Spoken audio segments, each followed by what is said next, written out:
I walked in on my husband and my daughter's best friend and realized the betrayal was planned. They say betrayal comes without warning, but what if every detail, every smile, every moment of trust was part of a plan? Imagine walking into your own bedroom, only to realize the affair wasn't a mistake. It was designed for you to find. This is the story of a woman who discovered her husband's betrayal and her daughter's best friend's chilling smile that proved it was never an accident. What began as heartbreak turned into a battle for truth, dignity, and justice. Now, before we begin, don't forget to subscribe to USLA 1 Stories. Share this story with your friends and family, and leave your thoughts in the comments. And now, I invite you all to watch the video and listen to the full story. The key turned with a sound like breaking glass, a metallic click that split my life into a stark before and after. My hand, cold on the brass doorknob, felt a chill that burned. The hinges whispered as I pushed, not a creak, but a soft sigh, as if the house itself was trying to warn me, to beg me to turn back, to preserve the blessed ignorance of the life I thought I had, for just one more moment. But I didn't. The door swung open. The air hit me first, thick, warm, carrying the distinct scent of his cologne, entwined with something floral and young. Her perfume, the very one I'd complimented just 3 weeks prior at Sunday brunch, a scent that now clung to the heavy air like a shroud. "What a lovely fragrance," I'd said then, smiling across the table at Madison, my daughter's best friend, Marlene beaming beside her. Such innocent, happy memories, now poisoned. The afternoon light slanted through the bedroom window, painting everything in honey-colored lies. Dust motes danced in the golden beams, a fleeting, absurd beauty in the heart of my devastation. Then I saw them. Logan, my husband of 18 years, 46 years old, his temples graying in that distinguished way I'd fallen for 19 years ago. His back was to me, the same shoulders I'd massaged countless nights, now betraying me. And her, Madison, 24, Marlene's best friend since college. The girl who'd spent Christmases at our table, cried on our couch, and called me her second mom with such earnest sincerity it made my heart swell. They lay on the bed I'd made that morning, the Egyptian cotton sheets, an anniversary splurge, twisted around them like silent accomplices. Time did something strange then, stretching and compressing, a lung struggling for air. I stood frozen, my mind desperately trying to rewrite the scene into something acceptable, a misunderstanding, anything but what it was. Then Madison turned her head. Our eyes met across the room, across the wreckage of my marriage, across the canyon that had just opened in my chest. And she smiled. Not a gasp, not shock, not shame or horror, no frantic scramble of someone caught in an unforgivable act. A deliberate smile, curling at the corners of her lips like smoke. Her blue eyes, those eyes I'd looked into with trust, now held mine with something cold and chilling. Victory, that's what her smile said. I won. 6 weeks before that shattering moment, life was devastatingly normal. This is what I obsessively returned to during the sleepless nights. How could something so fundamentally broken hide beneath such an ordinary veneer? Logan and I had built a beautiful life. We met when I was 23, still believing in the kind of love stories we're made of. He was 28, confident, successful in commercial real estate, with a laugh that filled rooms and a gaze that made me feel like the only woman in the world. For years, I believed I was. We had Marlene, our intelligent, kind daughter, who inherited my dark hair and his green eyes. We bought a house in a tree-lined neighborhood, a haven where I worked as a freelance graphic designer, nurturing both my career and my identity beyond motherhood. We were times happy, weren't we? That question now claws at the foundations of every memory. The distance between us crept in so gradually, I didn't notice, or perhaps, I chose not to see. Logan came home later, explained by big deals in a competitive market. His phone was tilted away, client confidentiality, boring work stuff. He showered immediately upon arriving, just washing off the day. Small things easily explained away by a trusting wife. And I did. "Everything okay?" I'd ask. "Fine, just work stress," he'd reply, squeezing my hand, a gesture I'd clung to. I pushed down the small voice, whispering, "Something's wrong." Marlene had just graduated, starting her marketing career downtown. Logan's business thrived. We were planning an Italian trip for our 20th anniversary. We had couple friends, decades of inside jokes. We were fine. Until Madison started coming around more often. Marlene and Madison had been inseparable since sophomore year of college. Madison came from a difficult background, divorced parents, an absent mother, a father who'd moved on. She attached herself to our family with the intensity of someone starving for stability, and I, in my compassion, welcomed her, wanting to provide the maternal warmth she'd been denied. "Your mom is amazing," she'd tell Marlene, right in front of me, her voice honey sweet. "You're so lucky." I'd smile, warmed by the compliment, never seeing it for what it truly was, a strategic survey of the territory. She began dropping by even when Marlene wasn't home. "I was in the neighborhood," she'd say. All sunshine and feigned innocence. Logan would be home, working from his office, and I'd play mentor, mother, and, unknowingly, the fool. "Madison's a sweet girl," Logan commented one evening. "She's had it rough. I'm glad we can be there for her." He'd wrapped his arms around me then, a rare gesture, and murmured, "You have such a good heart." I remember feeling loved, but now I know he was merely performing, already somewhere else, with someone else. The signs multiplied. A spicier new cologne. A sudden, fervent gym membership. His phone angled away at dinner, his fingers flying over the keyboard with an intensity he once reserved for me. "Just Mike about the Thompson deal," he'd say, and I, wanting to believe, did. 3 weeks before that bedroom door, Marlene invited Madison to Sunday brunch. Logan was in a good mood, engaged, and for a moment, I thought, this is us getting back to normal. Madison wore that floral perfume, light and spring-like. "What a lovely fragrance," I'd said, and she'd smiled, then flickered a glance at Logan. A brief, gone in a flash moment, but I caught it.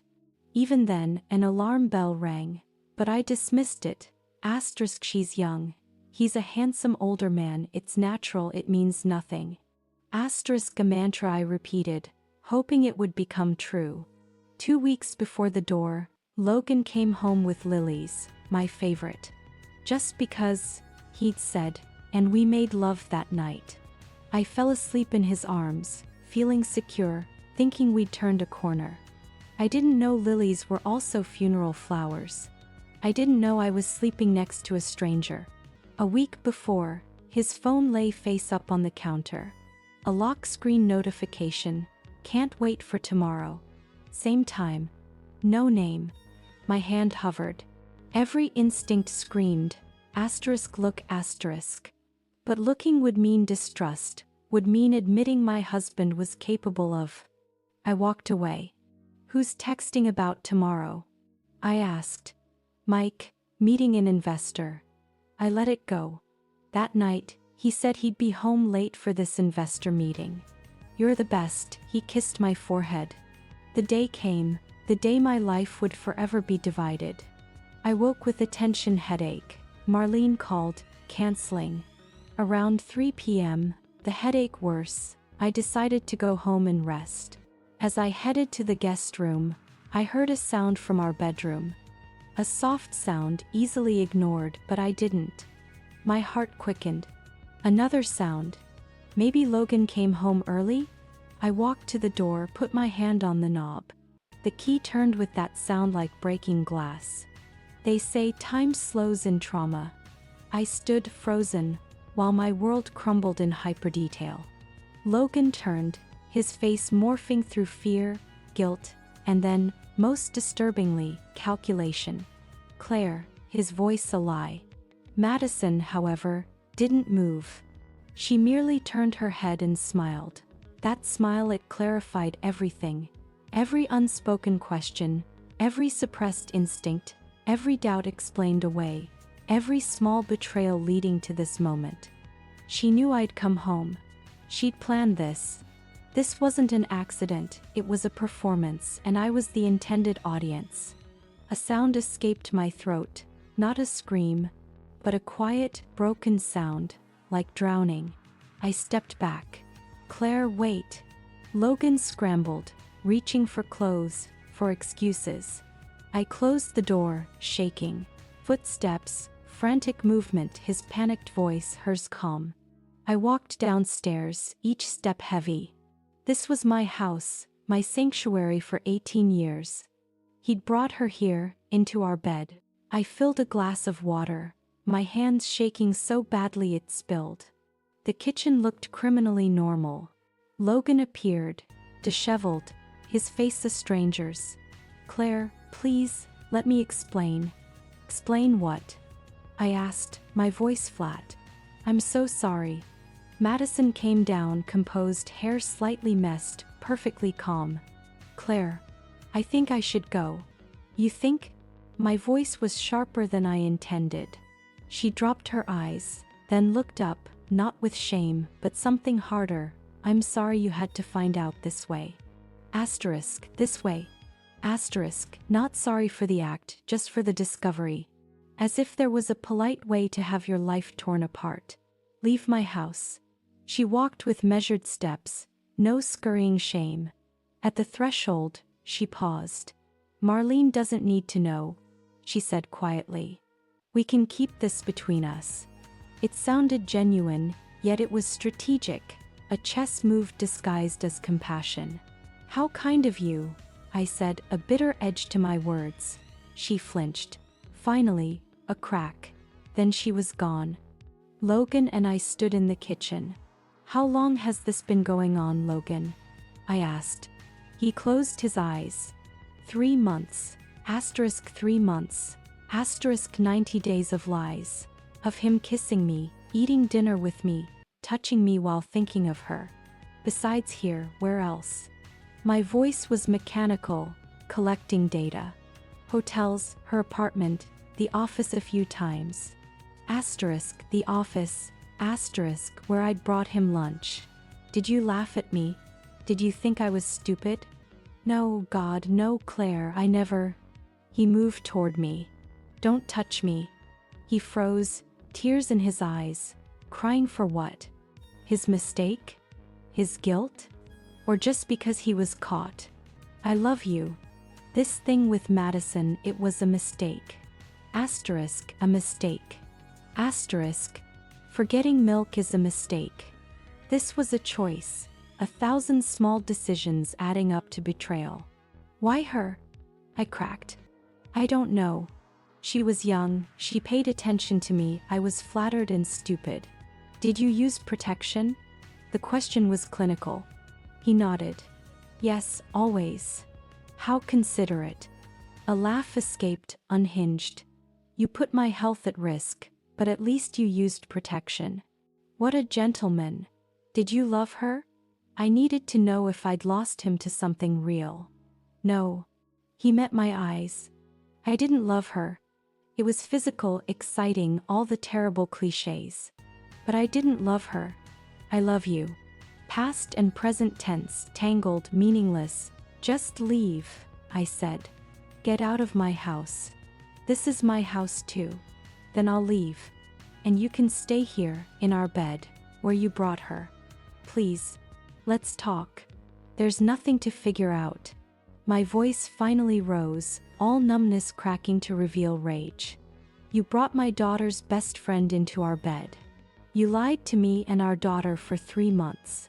What is there to figure out? Whether you can forgive me." The audacity. Forgiveness wasn't a switch. "I don't know," I said honestly. "I don't know if I can forgive you. I don't know if I want to. I can't look at you." He nodded, defeated, and went upstairs to pack. I stood in the kitchen, feeling my life rearranging itself, 19 years sliding away like water. He left, reiterating his love. The house fell silent, a heavy, devastating silence. I sat on the cold tile, trying to cry, but nothing came. Only the slow-motion replay of Madison's smile. That smile. I closed my eyes and saw it again. Triumph, she'd wanted me to see. She'd orchestrated it. The timing, Marlene's cancellation, the unlocked door, even the small sounds. But why? What did she gain from me knowing? And then, slowly, horribly, I understood. She wanted to take what was mine. Not just Logan, not just the affair. She wanted my place, my life, to step into my role and prove she could do it better, younger, more vital. She wanted me to witness her winning. I don't know how long I sat there. The light shifted from afternoon to evening. My phone buzzed. Finally I stood, aching. I walked through my house like a stranger. The photos on the wall, our wedding, Marlene's childhood, they all looked like lies. In the living room, a Thanksgiving photo, Logan's hand on my waist, Madison next to him, close. His eyes, not on the camera, but on her. How had I not seen it? Or had I chosen not to? Because seeing would mean acknowledging something too terrible to be real. Logan's texts flooded my phone. I deleted them. Marlene's texts. Hey mom. Still on for tomorrow?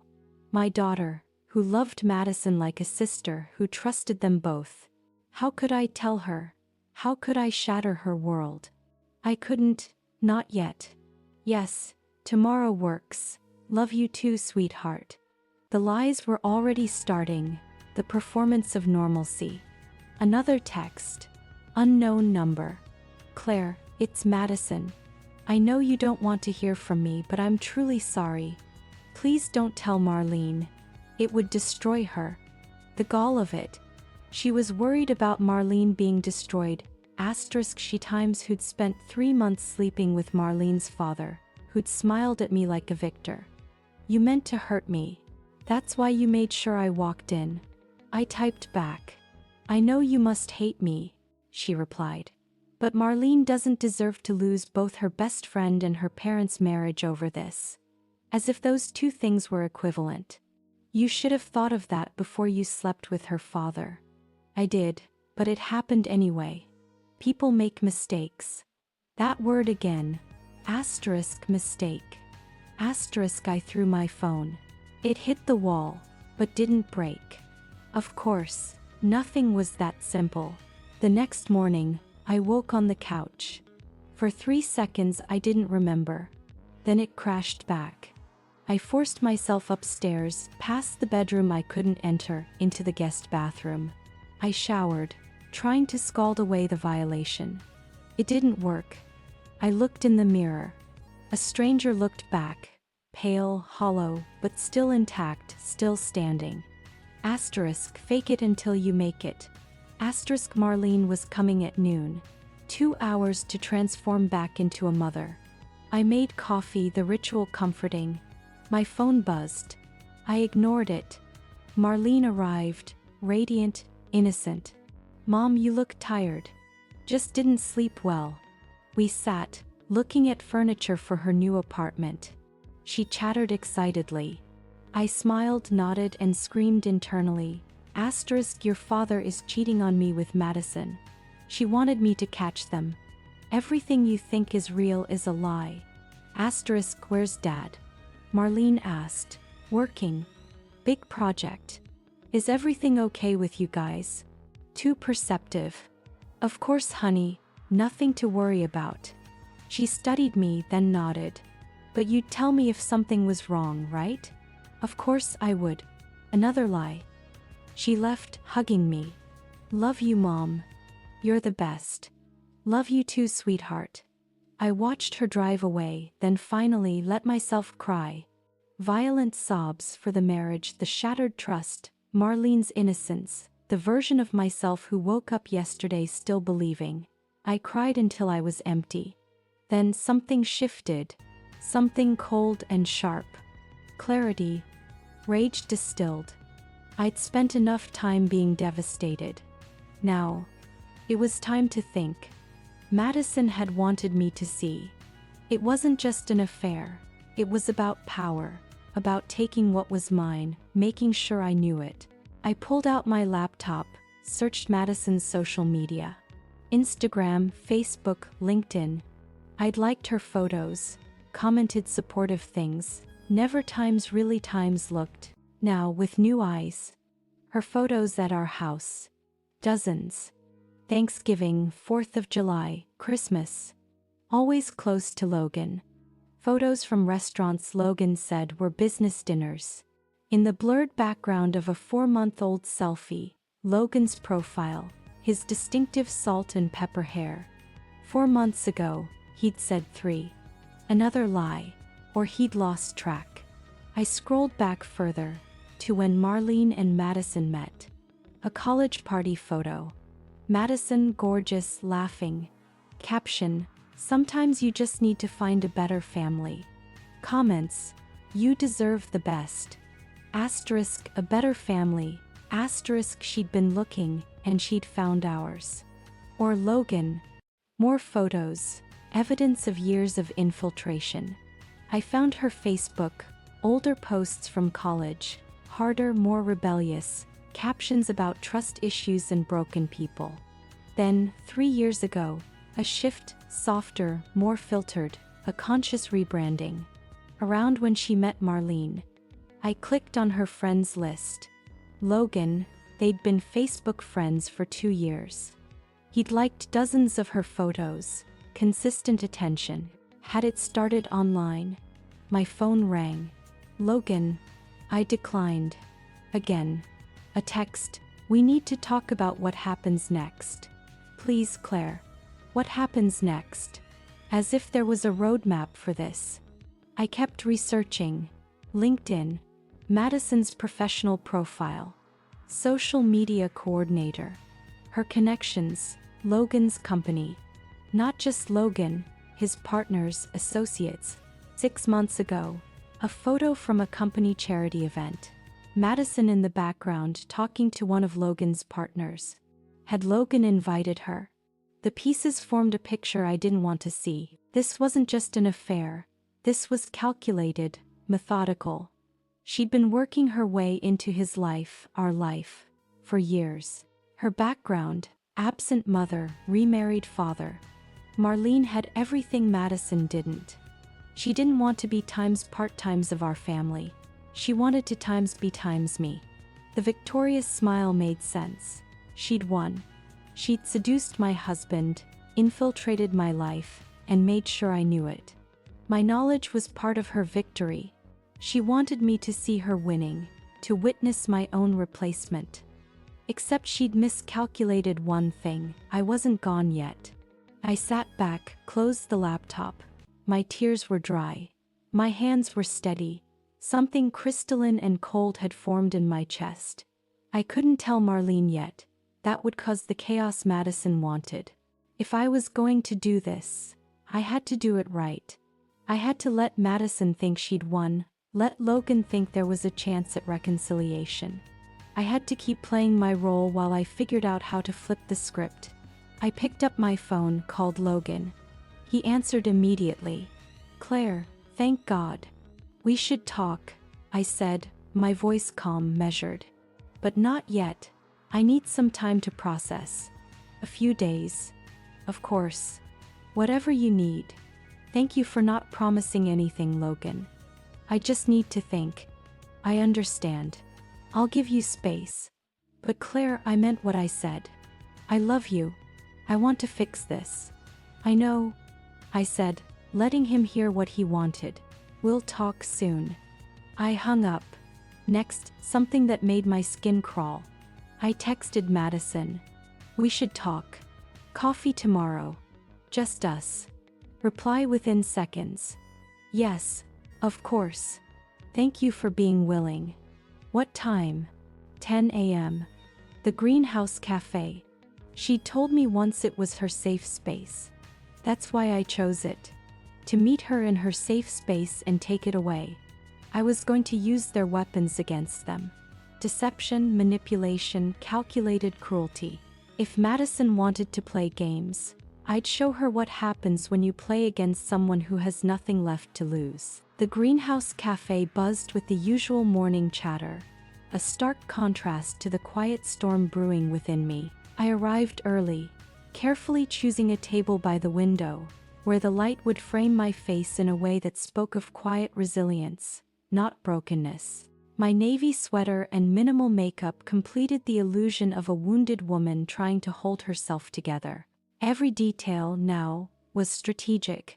Madison arrived promptly, dressed in her own costume of contrition. Jeans, a simple blouse, soft, natural hair. "Claire, thank you for meeting me," she said, her voice laced with what sounded like genuine regret. "I'm so sorry. I know it doesn't fix anything, but I need you to know." I kept my voice soft, wounded but searching. "Why? Why did you do it?" She looked down, choosing her words. "I don't have a good answer. I was lonely." He paid attention to me.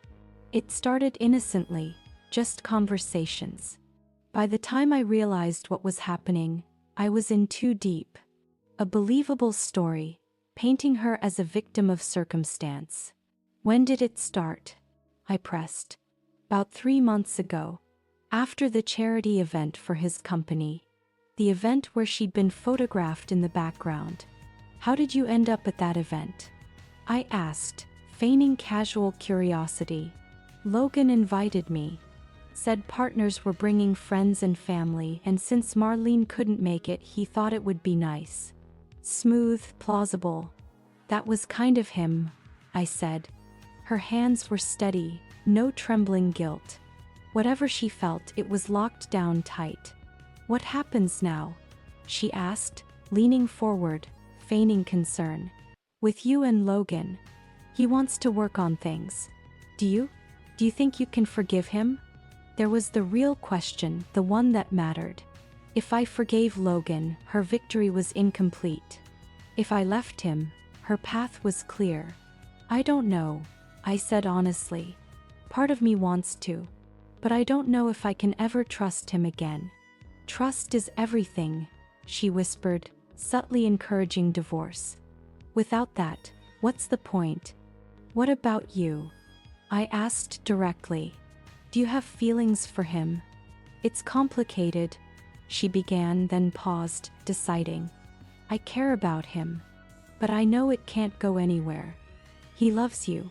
I was a mistake he made, and now it's over." "Is it over?"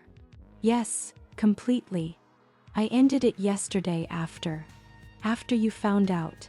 Noble of her, positioning herself as the one who made the mature decision. "That smile," I said, watching her face. "When I walked in, you smiled at me." Her expression didn't change. I was in shock. I don't even remember. I wasn't smiling. I was horrified. A calculated lie, delivered flawlessly. "Maybe I misinterpreted," I said, feigning doubt in my own memory. "Everything happened so fast. Claire, I promise you, I felt nothing but horrible." She reached across the table, her hand touching mine. The touch made my skin crawl, but I didn't pull away. "Losing you, losing your friendship, your trust, that's the worst part of all of this. You've been like a mother to me." The performance was flawless. "What about Marlene?" I asked. "That's what kills me most. She can never know. It would destroy her. Destroy our friendship. Destroy how she sees both her father and me." "So you want me to lie to my daughter?" "I want you to protect her. There's a difference. Manipulation dressed as concern. Just think about what serves her best," I said, keeping my rage contained. "You're right. I need to think about Marlene." Relief flickered across her face. "I hope someday you can forgive me," she said as she left.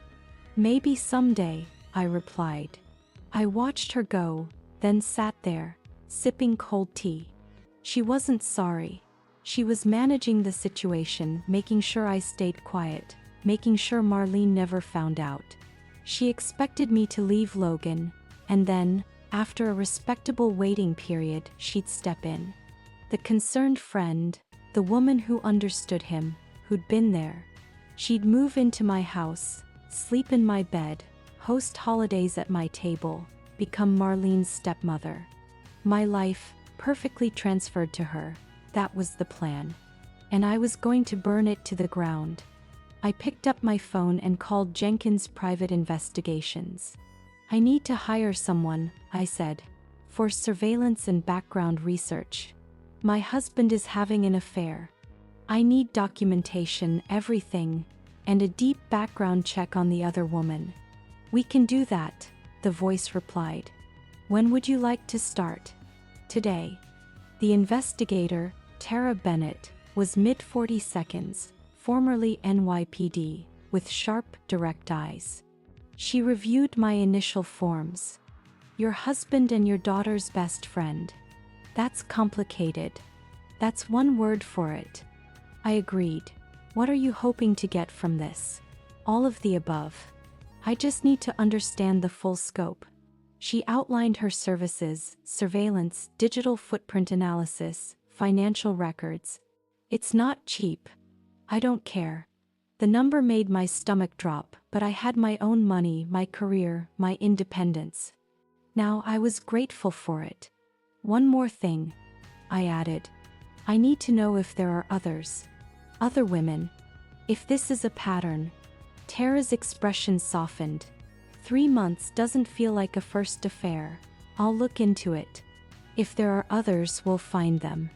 The next 2 weeks were an exercise in acting. I played the wounded wife, considering reconciliation, meeting Logan for sad dinners, letting him apologize, make promises. I nodded, listened, even let him hold my hand once. All while Tara and her team documented everything, they were still seeing each other. Despite Madison's claims, despite Logan's promises. Meeting more carefully now, different hotels, cash payments, burner phones. Tara got the photos, time-stamped, location tagged. Undeniable. Each photo killed a small, stupid part of me that had hoped for truth. He was still lying, still choosing her. The background check on Madison was more interesting than I'd expected. Your instincts were good, Tara said, handing me a thick folder. This girl has a pattern. Madison's college years, an affair with a married professor, hushed up, the professor encouraged to resign. She was 20, Tara noted, already targeting older married men.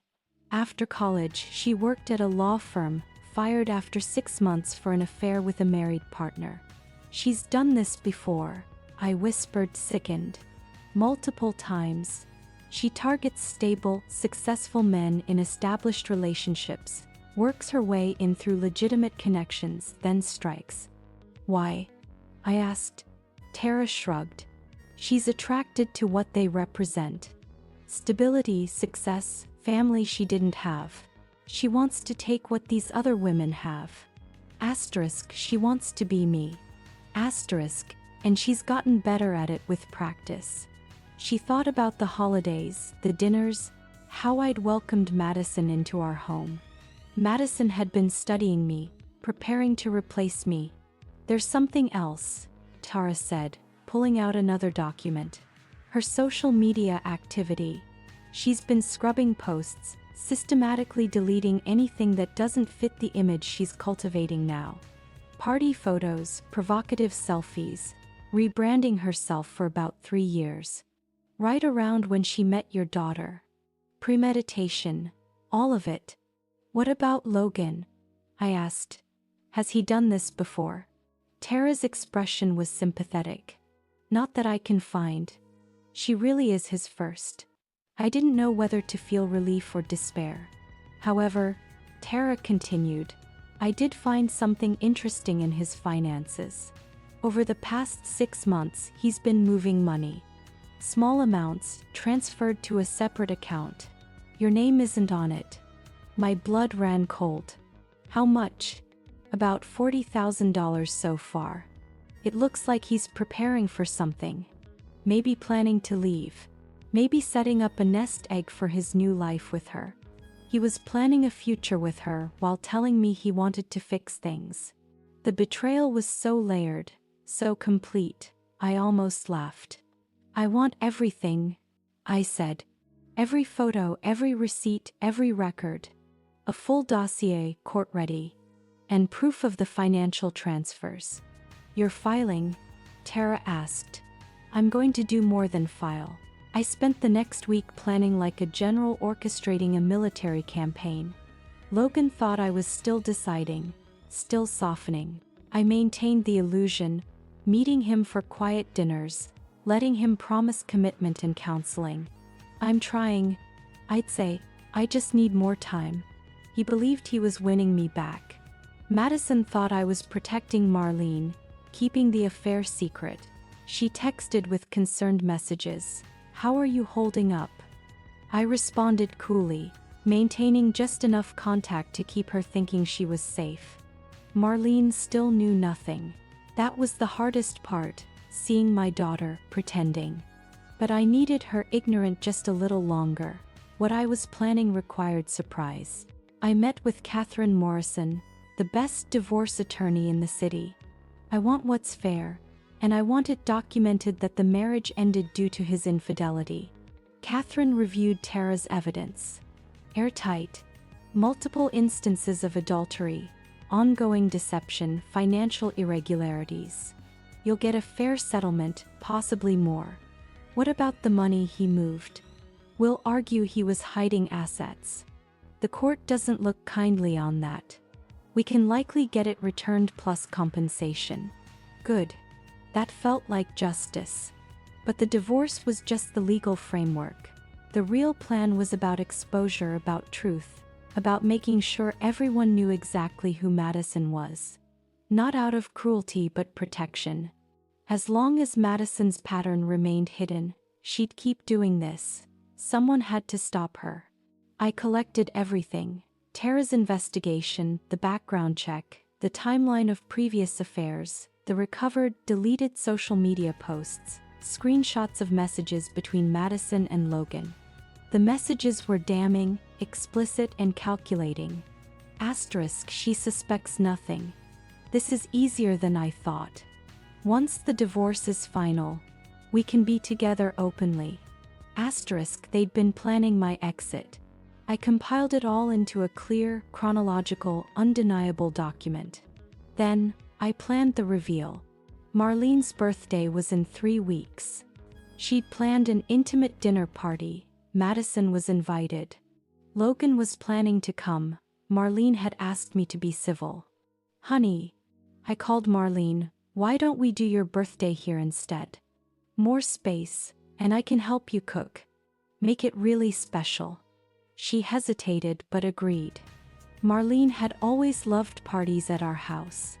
That comfort. I spent the next 3 weeks preparing the party and the reveal. My tech friend helped me set up a presentation, evidence, photos, texts, timeline. It would play on the living room TV after dinner, before dessert, when everyone was comfortable and unsuspecting. Madison had chosen cruelty first. Turnabout was fair play. I made sure certain people were on the guest list. Marlene's friends, Madison's co-workers, Logan's business partners. And one special addition. Patricia, the wife of the lawyer Madison had been involved with. I'd found her through Tara's investigation, reached out with a carefully worded message. We met for coffee. She told me her story, the pain in her eyes matching mine. I tried to warn people, Patricia said. But she threatened legal action. Defamation. I had to delete everything. I showed her the evidence. She's doing it again, Patricia whispered. God, she's doing exactly what she did to us. Help me stop her. And Patricia agreed to come to the party as my guest. Logan came by to drop off a gift for Marlene a few days before the party. This is good of you, hosting despite everything. Marlene really appreciates it. She's my daughter. I'd do anything for her. Claire, after the party, can we talk? Really talk about our future? Sure. I smiled. Let him hope. Madison texted. Is it weird if I come to Marlene's party? I don't want to make things uncomfortable. I replied. Come. Marlene wants you there. I can handle it. You're amazing, Claire. Really, your strength through all of this is incredible. I didn't respond. The night before, I reviewed everything. The evidence was airtight. The presentation ready. Marlene called, excited. It's going to be perfect. It is, sweetheart, I said, meaning it, though not in the way she thought. The next evening, guests began arriving. I felt eerily calm. Marlene was radiant, 24, beautiful and unsuspecting. Thank you for this, Mom, for being so strong. Always, baby. Logan arrived, awkward. We greeted each other politely. Madison arrived fashionably late, stunning in a blue dress. She hugged Marlene, then turned to me. Claire, thank you for having me. Of course, I smiled, letting her think she was safe. The party filled. We ate dinner, laughed, toasted Marlene. Everything was perfect and normal. Then I stood up. Before we have cake, I announced, I'd like to share something. A little presentation. Marlene, honey, this is part of your gift. Marlene looked confused, but pleased. Mom, you didn't have to. I wanted to. I picked up the remote. Everyone, if you could gather in the living room for just a moment. They filed in, curious. Madison stood near the back, next to Logan. I watched them exchange a glance, a brief, fleeting flicker of concern. Marlene stood at the front, excited. I pressed play. The screen filled with text, the truth about Madison Carter. Marlene's smile faltered. Mom, what? Just watch, sweetheart. The presentation began. It started with the affair. Photos of Logan and Madison entering hotels. Timestamps. Locations. Undeniable evidence. The room went silent. Marlene's face drained of color. She turned to look at Madison, then Logan, then back at the screen. No, she whispered. No, this isn't. But it was. The presentation continued. Text messages between them, projected large enough for everyone to read. Explicit, planning messages, messages about me, asterisk, she has no idea. This is easier than I thought. Soon we can stop pretending. Asterisk. Then came Madison's history. The professor, the lawyer, the pattern laid out in clear chronological detail. Patricia stepped forward. That's me, she said, pointing to a photo on screen. My husband, what she did to my family. Madison had gone white. This is. You can't. I can. I said calmly. It's all true, all documented, all real. Logan was trying to reach Marlene, who jerked away from him as if burned. Marlene, please let me explain. Explain? Marlene's voice cracked. Explain what? That you've been sleeping with my best friend? That you both lied to me? Marlene, I'm sorry. I never meant. Madison started. Don't. Marlene's voice was sharp as glass. Don't you dare talk to me. The presentation continued. More evidence, more history. Madison's deleted social media posts, recovered and displayed. Photos of her with other married men. Evidence of her systematic rebranding. Her calculated infiltration into our family. The room was dead silent, save for my narration, explaining each piece of evidence with clinical precision. Some guests had started recording on their phones. I had expected that, welcomed it. This needed to spread beyond this room. When the presentation ended, the screen went black. I turned on the lights. Madison was crying. You have no right. This is defamation. For what? For what? Catherine Morrison stepped out from the back, where she'd been standing quietly. For telling the truth? Everything in that presentation is documented fact. You're welcome to try suing, but discovery would be fascinating. Madison's mouth snapped shut. Logan stared at me like he'd never seen me before. Claire, why would you do this? Why here? Why in front of Marlene? Because Marlene deserved to know the truth, I said. Because she was going to find out eventually, and I wanted her to hear it from me, with evidence, so she couldn't be manipulated by your lies anymore. You ambushed us, like Madison ambushed me. My voice rose for the first time. Like she orchestrated my discovery, like she smiled at me while I found you in our bed. Marlene made a sound, a deep, broken sob. She smiled? Yes, I confirmed. Because this was never just an affair, Marlene. This was a calculated plan to take over my life, to push me out and step into my place. Look at the evidence. Look at her history. This is what she does. Marlene turned to Madison. Is that true? Were you trying to? Madison's tears had stopped. Her face hardened, the mask cracking. You have no idea what it's like, she said, growing up with nothing. Watching everyone else have perfect families, perfect lives. You had everything, Marlene. Everything I never had. So you tried to steal it? Marlene's voice trembled. You pretended to be my friend while sleeping with my father, while planning to destroy my family. Madison's silence was answer enough. Marlene turned to Logan. And you? How could you? How could you do this to Mom? To me? Marlene, I made a terrible mistake. Mistake? Coster. Marlene laughed, harsh and bitter. A mistake is forgetting an anniversary. This is. She couldn't finish. She turned to me. Mom, I'm so sorry. I brought her into our lives. I trusted her. This is not your fault, I said firmly, going to her. None of this is your fault. You trusted people you loved. That's not wrong. They're the ones who betrayed that trust.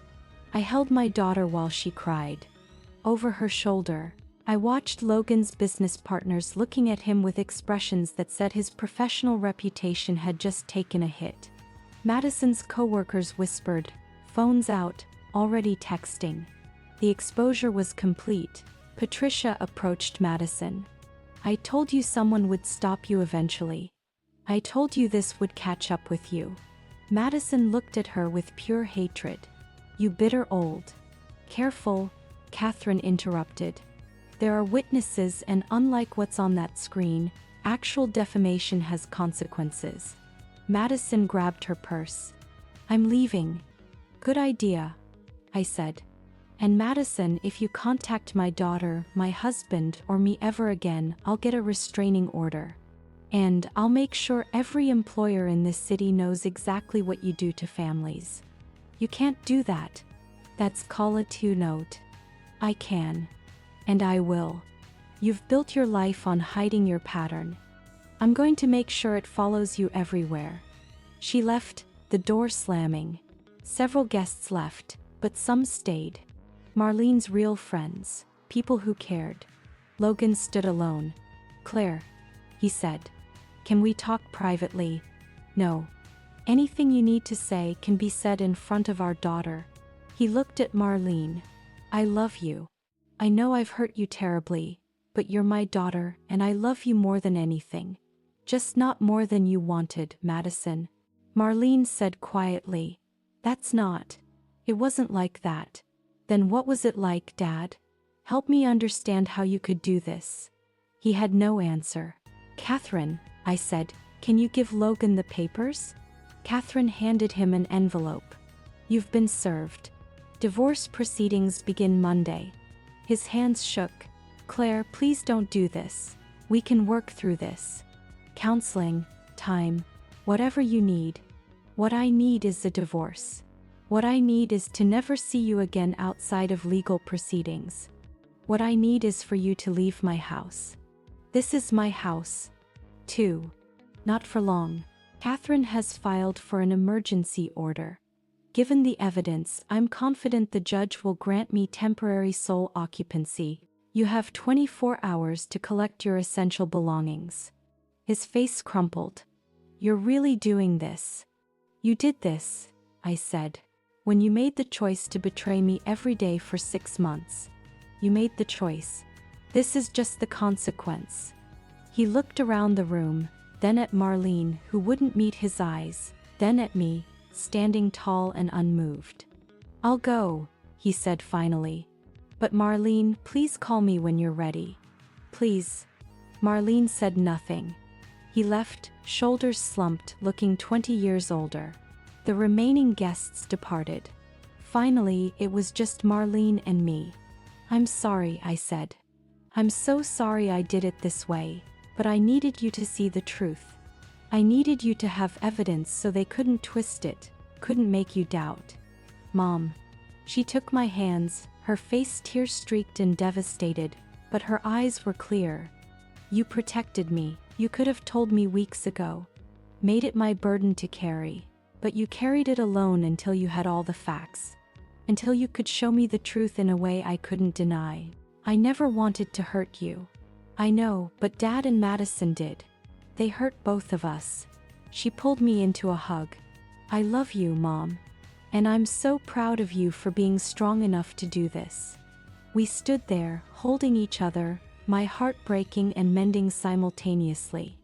I'd lost my marriage, but I'd kept my daughter. "Can I stay here tonight?" Marlene asked. "I don't want to be alone." "You can stay as long as you want. This is your home." We cleaned up the party debris together. "Madison and I are done," Marlene said. "I never want to see her again. All those years I thought she was my best friend. I told her everything, and the whole time she was." Marlene's voice broke. "How do I trust anyone again? The same way I will. Carefully, but not everyone is like them. Most people are good. Honest. We just have to be more careful about who we let close." "I'm going to need therapy," Marlene said. "Me too. We'll find someone good. We'll work through this together." My phone buzzed. A text from Logan. "I'm sorry for everything. You deserved better." I deleted it. Another text from an unknown number. "You're going to regret this. Making me look bad won't change what happened." Madison from a different number. I forwarded it to Catherine. "Add to harassment file."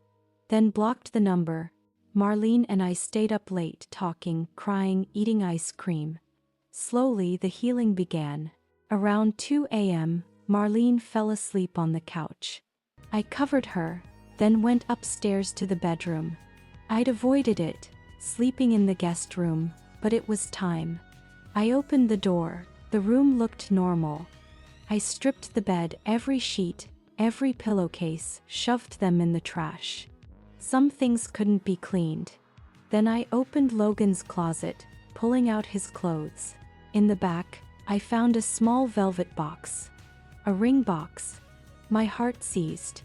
Inside, a delicate white gold necklace with a small diamond pendant. A receipt. Purchased 3 weeks ago, the same day he brought Me Times flowers. The necklace wasn't for me. It was for her, but now there was no her. He couldn't give it to Madison. He'd probably try to give it to me. A peace offering. The calculation, the coldness, clarified everything. I put the necklace back in the box, placed it on his clothes. He could have it. It meant nothing to me. I finished clearing his things. I was erasing him from my space, from my life. It took hours. By the time I finished, the sun was rising. The room looked cleaner, like I'd removed something toxic. I made the bed with fresh sheets, lay down. I felt relief, and somewhere underneath the exhaustion and pain, something else, freedom. The next few weeks were a blur of legal proceedings, therapy, and slow reconstruction. Logan collected his things. I wasn't there, nor was Marlene. He left a note. I'll regret this for the rest of my life. I'm sorry I threw away everything for something that meant nothing. You deserved better. Marlene deserved better. I hope someday you can both forgive me. I read it once, felt nothing. The video from Marlene's party had spread within our circles. Logan's business partners distanced themselves. Several clients requested different account managers. Madison was fired from her job. Hostile work environment, Marlene explained, without satisfaction. Several people said they couldn't work with her. Madison tried to contact Marlene several times. Calls, texts, even showing up at Marlene's apartment. Marlene blocked her, then got a restraining order. She keeps saying I don't understand.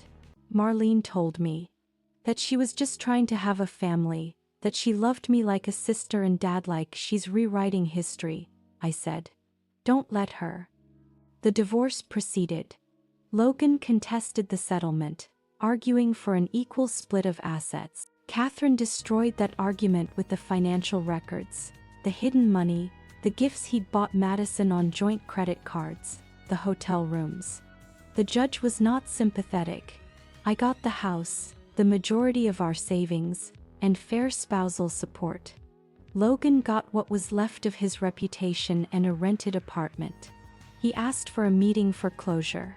Tell him no, I told Catherine. He can get closure from a therapist. Marlene started therapy, individual sessions to process the betrayal. I went to a different therapist. You did something extraordinary, Dr. Wells said. Most people stay silent. You exposed it, you held them accountable publicly.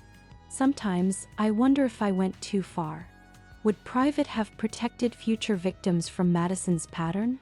Would it have given Marlene the evidence she needed to understand this wasn't her fault? No. Then you did what you needed to do. Not out of cruelty, out of truth.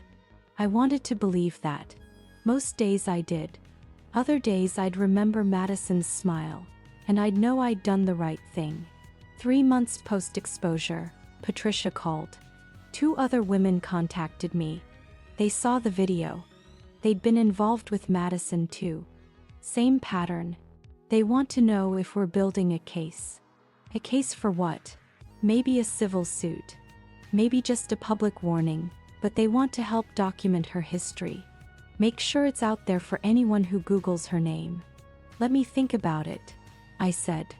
Claire, thank you for what you did. You gave the rest of us permission to stop being silent. Marlene got a promotion, a new department, a fresh start. I'm thinking of moving, she told me, into my own place. Actually making my apartment feel like home. That's good, I said. You could come with me, she offered. Fresh start for both of us. I considered it. Leaving the house, the memories. But no, this is my house. I'm not going to let what happened here drive me away. I'm going to reclaim it, make it mine again. That's brave, Marlene said, smiling. Or stubborn. Definitely both. 6 months after the exposure, the divorce was finalized. It's done. You're officially single. Single. The word felt strange after 19 years. I was just myself. How do you feel? Catherine asked. Free, I said, and meant it. I redecorated the bedroom. New paint, new furniture, new everything. Erased every trace of Logan. I started dating casually, remembering what it felt like to be seen as a woman. Marlene thrived, made new friends, started seeing a kind, stable guy. Slowly, painfully, we both healed. 1 year after I opened that bedroom door, I was in a coffee shop when I saw her. Madison. Thinner, harder. Her hair shorter, darker. With an older man, wedding ring visible. They were sitting close. She touched his arm with practiced ease. The pattern was repeating. Our eyes met across the cafe. Recognition flickered in hers. Then that same cold calculation. She smiled. Not victorious this time, but not ashamed either. A smile that said, asterisk, you didn't break me. You didn't stop me. I'm still here. Asterisk. My first instinct was rage. To warn the man. To expose her again. But I didn't. I understood something in that moment. Madison would always be Madison. And I couldn't spend my life following her, warning people. She'd already taken enough of my time, my energy, my life. Instead, I smiled back. Not the wounded smile of a victim. not the bitter smile of someone trapped in the past. A smile of someone who had survived, fought back, rebuilt. A smile that said, asterisk, you wanted my life. You tried to take my place, but I'm still here, stronger, free. And you're still doing the same desperate thing, chasing the same hollow victory. Asterisk. A smile that said, asterisk, I won. Asterisk. I stood, gathered my things, and walked past her table without a word. Left the coffee shop, left her to her next victim, her next scheme, her next attempt to fill whatever emptiness drove her. She wasn't my problem anymore. I drove home to the house I'd reclaimed, to the life I'd rebuilt. Marlene was coming for dinner. I was making her favorite pasta. We were going to watch a movie and laugh, existing in the peace we'd fought so hard to create.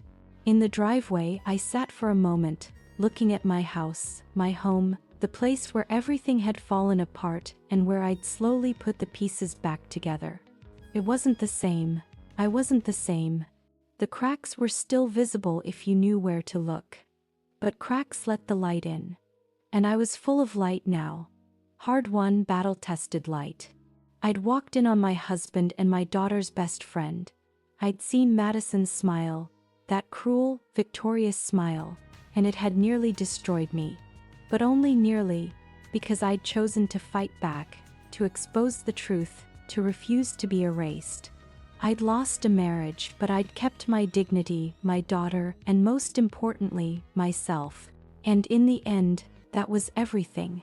I got out of the car, unlocked my front door, walked into my house with my head held high. Behind me, the past stayed where it belonged. Ahead of me, the future waited, uncertain, yes, but gloriously, completely mine. As I started cooking dinner, preparing for an evening with my daughter, I caught my reflection in the kitchen window. I was smiling. Not with pain, not with bitterness, with peace, with power, with the quiet knowledge that I'd survived the unsalvageable and come out stronger. Madison had smiled at me in that bedroom, thinking she'd won. But this time, I was the one smiling. And this time, it was real. Betrayal can break your heart, but it can also awaken your strength. When someone destroys your trust, don't let anger define you, let it refine you. Healing isn't about forgetting. It's about reclaiming your peace, your dignity, and your power. Like Claire, you may lose what once was, but you can rise stronger, wiser, and freer than before. Remember, no one can steal your worth unless you let them. If you were moved by this story, please like, share, and subscribe to USLA 1 Stories to support our channel. Thank you for listening until the end. See you in the next videos.